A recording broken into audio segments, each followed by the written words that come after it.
নববর্ষ মানে কেনাকাটা, জমিয়ে শপিং করা। তাই রাজ্যের প্রায় সবকটি বাজারে কিন্তু এবার ব্যবসায়ীরা দোকান দিয়ে বসেছে, বিভিন্ন সেল নিয়ে হাজির হয়েছে।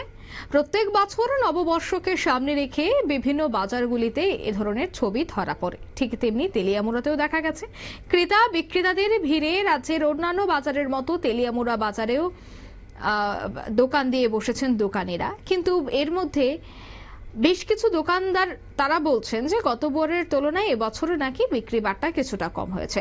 বিশেষ করে কাপড়ের দোকানদারদের বক্তব্য যে দাম যথেষ্ট কমিয়ে দেওয়া সত্ত্বেও বিক্রি আশানুরূপ গতবারের তুলনায় অনেকটাই কম হয়েছে।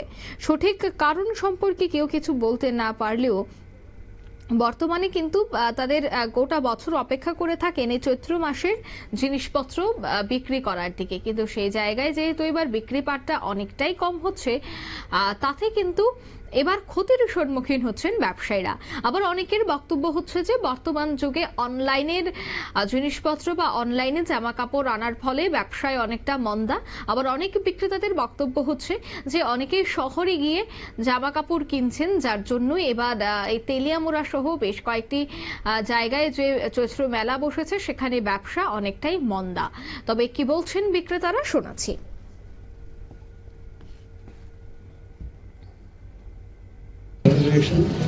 ওই বেশি কিছু নাই, তেমন কিছু নাই।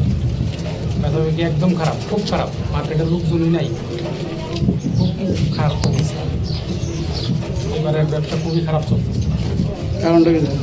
কারণটা কি কইতাম, আর লোকজন আয় না বাজারে।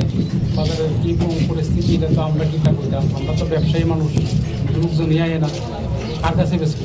এমন একটা পরিস্থিতি দাঁড়াইছে, মানে খুব অবস্থা খারাপ, খুব খুব খারাপ চলছে। বিকাল দিকে টুকটাক সেই বেচা কিনা নাই, এটা দিয়ে মানি পেমেন্ট কেমনি কি করবো। আসি আর 2 দিন সময় আমার বাজার গেছে। কালকে বাজারের কোনো ব্যবসা তেমন কিছু নেই। এটা কোন জায়গায়? এটা হচ্ছে পূব বাজার, তেলিয়ামুড়া পূব বাজার। মোটামুটি কিরকম, মানে বেশি একটা নাই, আগের মতন নাই। আগে কিরকম? আগে তো মোটামুটি আমরা মোটামুটি ভালোই হতো, এই তুলনামূলক এবার বেশি একটা নাই, লোকজন নাই, কম। কারণটা তো অনেক গীতা করতাম, মানুষের এত টাকা পয়সাই নাই না, গীতা মানুষ তো বাজার আই না, একটু কম আয় আর কি। আসার 2 দিন তখন তো বাজার লাগানোর কথা আসতো, তখন অব্দি এমন নাই। আর আমরা তো রেট 100 টাকা করে লাগাইছি, গেঞ্জি 100, প্যান্ট 100, সব 100 মোটামুটি নাই। এই রেটে কাস্টমারই নাই, তুলে তেমনি কিন্তু